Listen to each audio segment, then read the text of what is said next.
Hello, this is RICKY, the YouTube Tech Guy. Hey guys, today we are going to be telling Samsung our feedback on the Galaxy S8. But before we do, I wanted to address two things. One, I wanted to say thank you to all the new subscribers for joining us. We have over 60 videos on the Galaxy S8 here on YouTube, and we have over 1 million views on them. So thank you guys for everyone that has subscribed. I really appreciate it. And with that being said, if you guys would want, we are very happy that Samsung sends us early access phones, but we want to be at their next event. We want to be really in with Samsung at their next events and launch stuff. So if you can, let Samsung know that you want to see us there at the next Unpacked event when they release a Note, when they release the next Samsung, Galaxy, whatever. Let them know you want us to be a part of it, and just let them know by putting at the at YouTube Tech Guy, at Samsung Mobile US. Please send at the YouTube Tech Guy to the next Unpacked. If you bought the phone because of it, if you are using the phone because of us, or anything that we help to make you influence on your purchase, maybe that will let them know that, hey, our viewers really love watching all the videos, and it'll allow us to do more videos for you guys in the future on the next Samsung launch event. Alright, now that we got out of the way, I do want to say one thing, that if you haven't yet checked out our Facebook page, we have a new Facebook page, and I put over 200 5K and 8K high resolution AMOLED wallpapers. So if you have a new phone and you want to show it off, please go ahead and check that page out. As you can see, the wallpapers, turn the brightness down, really look amazing on this phone. So make sure to go ahead and check out our Facebook for that. All right, now our feedback on the Galaxy S8. First and foremost, Samsung, this is a phone that really did amazing things. It is my new favorite. I have your early access model, but I did go ahead and buy one myself, and this is my new daily driver. So I do love the phone and everything, but no phone is perfect, right? So there are some things that we want to address, 5 to be specific. So 5 things on our feedback for the Galaxy S8 that we hope to see improvements on the Note 8 if it comes out later this year, or if we want to see on the next S series phone that comes out next year. And that is this. First and foremost, the number one thing is going to be the speakers. Samsung, we have seen you do dual speakers. For those of you who don't know, on the first Galaxy Tab 10.1, probably one of the first ever tablets with front-firing stereo speakers. On the Galaxy Player, most people don't know that, but there was an MP3 player with front-facing dual speakers from Samsung. It was far before even HTC had front-facing dual speakers on their phones. So Samsung, you've done front-facing dual speakers. We want better sound quality. One speaker at the bottom isn't cutting it anymore in 2017, definitely isn't going to cut it in 2018. That is the biggest miss on this phone. If you want one miss on this phone, it's got to be the speakers. Your headphone output is really great, and you have a headphone jack. Obviously, not everyone does now, but that is going to be one of the biggest things. The speakers is going to be one of the biggest things that we expect to see an improvement on the next Galaxy device. So please don't let us down. And you've done it even on the A series. You have the 2 front at the top. Now, you haven't sent us an A series phone, so I can't comment if that placement is good. I would think so when I'm watching a movie, though, or I'm playing a game. That would be a good placement. I would see it as portrait mode. I still have at least one speaker. The problem is when we're holding our phones like this, we cover up the sides. So I can see something like this being good, 2 on top, or 1 here and 1 here, and that would allow for at least one speaker to always be playing. And of course, ideally, if you ever do find it on the front, that would be the most ideal. I mean, look, you can make them as thin as the earpiece, but go all the way across on each side, and you have perfect front-firing stereo speakers. It doesn't even have to be as loud as some of the other ones, like the Axon 7 is the pinnacle of smartphone speakers right now. But even if it's not as loud as that, just that they're front-facing and front-firing makes a big difference. So that's going to be the first thing. The second thing, of course, is the thing that every reviewer has talked about, and that is the fingerprint scanner. On the fingerprint scanner, it's on the back, it's at a weird placement. I will say, and I have said on our channel, that I think other YouTubers have greatly over-exaggerated it. If you have a case, you never miss it, because that case makes sure you know where it is. So that is the big thing. This is an Incipio case before you guys start asking what case it is. With that being said, yes, obviously on the next note, I'm hoping that's the big thing, that the fingerprint scanner is on the screen and it's just perfect then. But if not, ideally, yes, Samsung, put the dual cameras up here, which we're going to talk about in a second, and then put the fingerprint scanner right below, or put the cameras higher up. It's fine to make them cameras at the top. It's fine. You can put the cameras up there. Put the cameras at the top, put the fingerprint just right in the middle. If it's further away from the camera, it is better.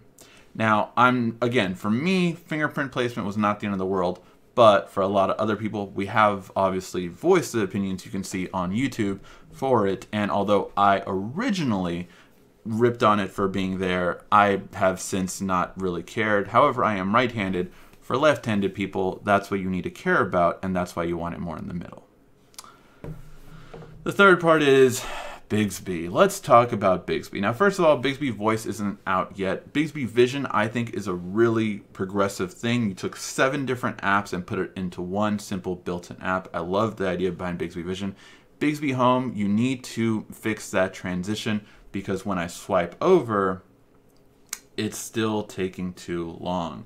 It's still taking too long for that transition on Bixby Home. Your UI is not built for Bixby Home, really. So don't leave it on the left. Make it a long press of something, make something like that. But Bixby Home should not be on the left of the home screen. It's just not working there. Your UI for your home screen has never done it without a hesitation or a pause.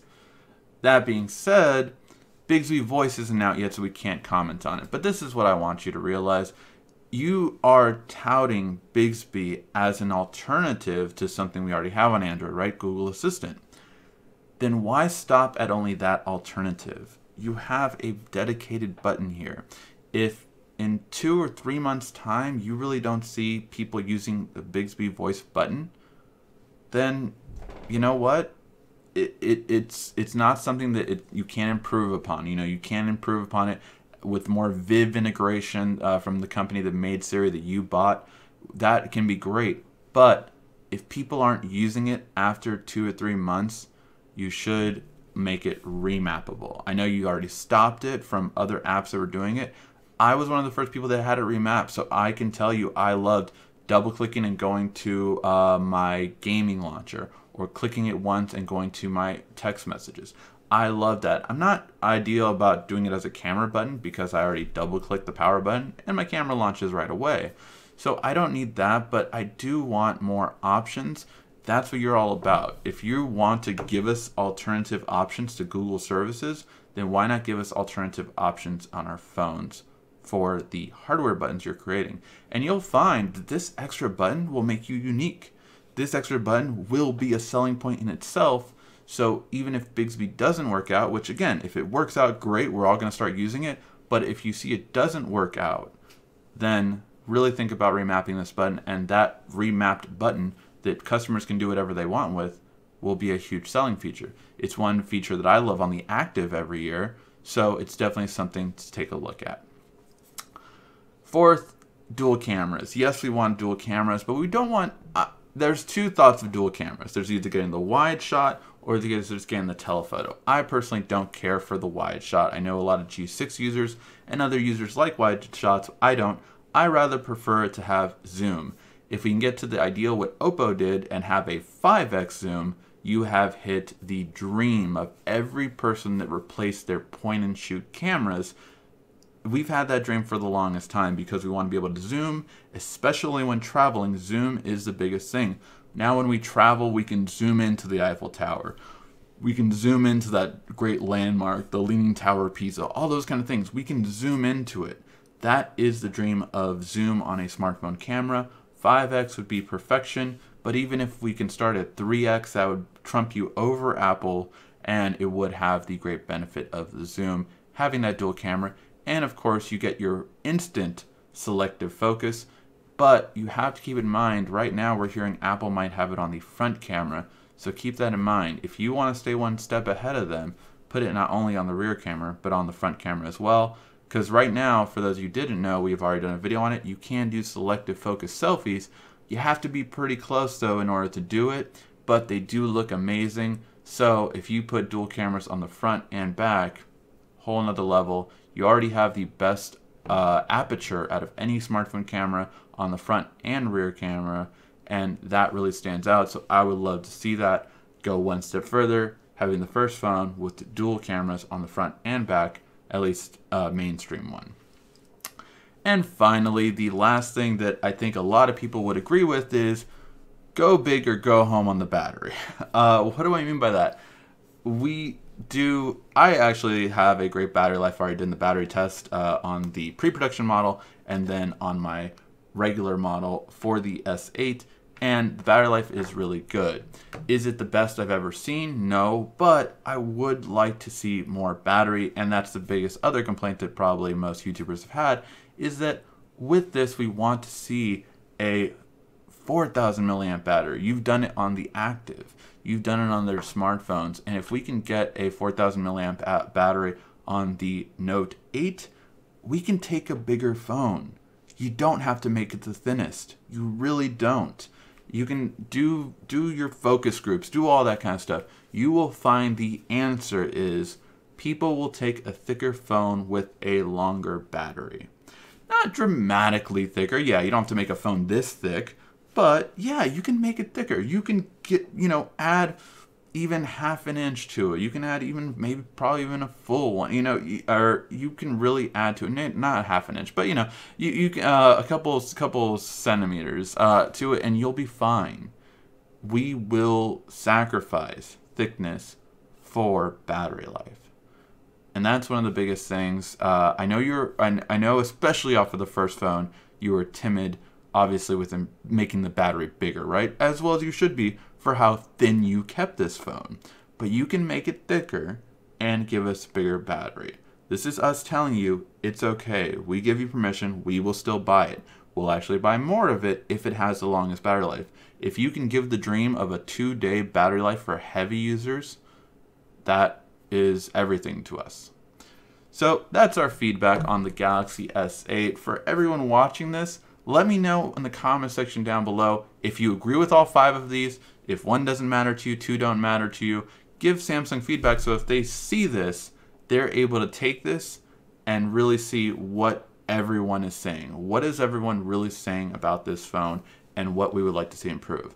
I think if these 5 categories were improved by the Note 8's time or by the S9's time next year, I think you will see how much Samsung would have grown as a company, and they'll see how many sales they will improve upon. Thank you guys as always for watching. This has been RICKY, the YouTube Tech Guy.